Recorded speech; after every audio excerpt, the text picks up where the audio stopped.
Assalamualaikum warahmatullahi wabarakatuh dan salam olahraga. Kembali lagi di channel Firdaus Manap yang mengulas tentang berita sepak bola pertandingan Liga 1. Dan kali ini teman-teman, kita akan mengulas berita terbaru, berita terhangat yang datang dari Federasi Olahraga Sepak Bola Dunia, di mana dirilis di websitenya baru-baru ini tertanggal 29 Maret 2023 pukul 23 tadi malam.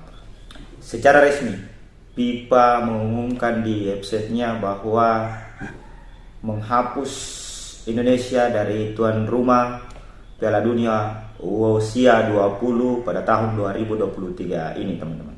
Meski dikabarkan bahwa Ketua Umum PSSI Erick Thohir itu berkunjung ke Swiss, markas Federasi Olahraga Sepak Bola Dunia ini, FIFA, untuk mencari jalan tengah akibat adanya pro kontra terkait tentang pelaksanaan Piala Dunia di Indonesia umur 20, yang dimana di dalamnya ada tim Israel yang akan bermain, yang menjadi pro kontra.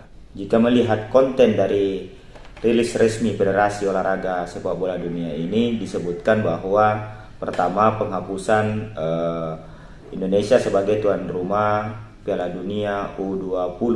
Kedua, sanksi terhadap PSSI itu akan dibicarakan kemudian.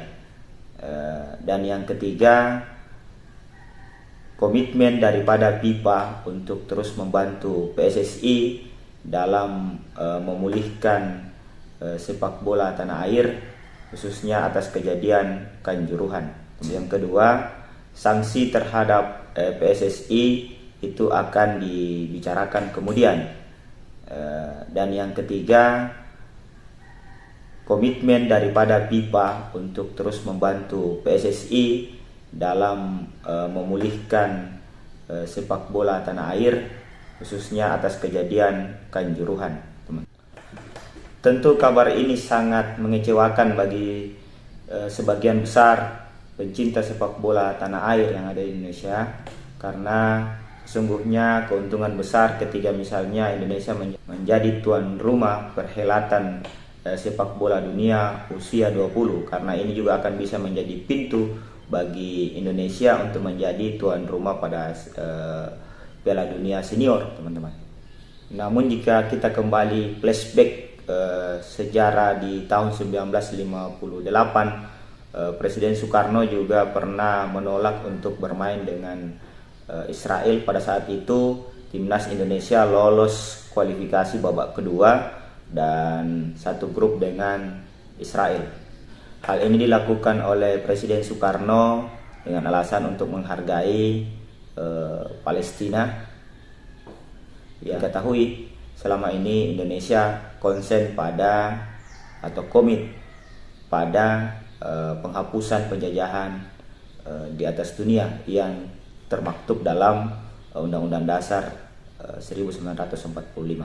Sesungguhnya kita tentu semua berharap sebetulnya ada opsi tengah yang bisa lahir dari kunjungan Ketua Umum PSSI ke markas FIFA di Swiss, sehingga pelaksanaan Piala Dunia U20 ini bisa tetap dilaksanakan.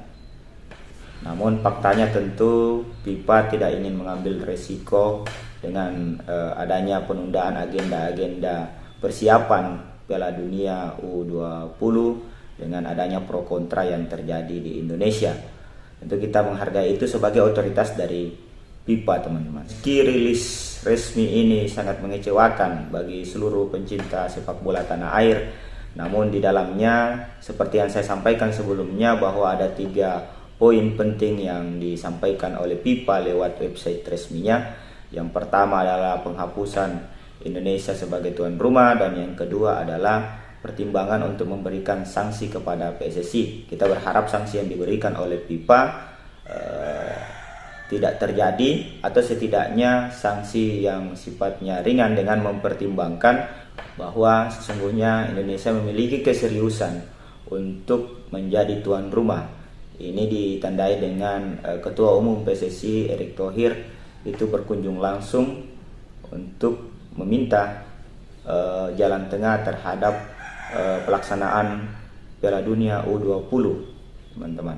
Kalaupun adanya kontroversi yang terjadi, bukan kontroversi yang baru sesungguhnya, karena di sejarah lampau juga terjadi penolakan terhadap keikutsertaan Israel dalam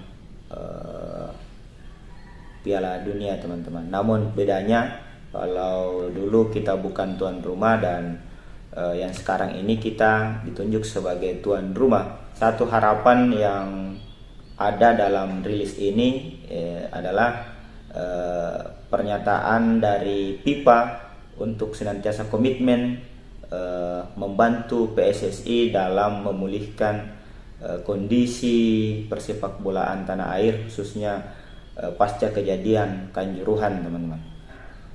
Yang terpenting saat ini adalah komitmen kita terhadap dunia olahraga, dunia sepak bola, di mana sepak bola kita berkomitmen mempersatukan Indonesia, sehingga pro kontra yang terjadi tidak kemudian memperlebar perbedaan di antara kita, namun kita mencoba mencari jalan solusi dengan mengimplementasikan komitmen bahwa sepak bola mempersatukan. Ini juga tentu akan menjadi pelajaran besar bagi dunia persepak bolaan tanah air dalam menetapkan diri kesiapannya untuk menjadi tuan rumah, tidak hanya sekedar menjadi tuan rumah persiapan secara teknis, tetapi ada hal-hal lain yang sifatnya kultur, yang sifatnya komitmen kebangsaan yang mungkin menjadi pertimbangan, teman-teman, sehingga tidak lagi terjadi pembatalan, penghapusan Indonesia menjadi tuan rumah di masa-masa mendatang. Hal yang pasti, sepak bola harusnya mampu mempersatukan kita, bukan justru memperbesar perbedaan di antara kita. Demikian, teman-teman. Assalamualaikum warahmatullahi wabarakatuh dan salam olahraga.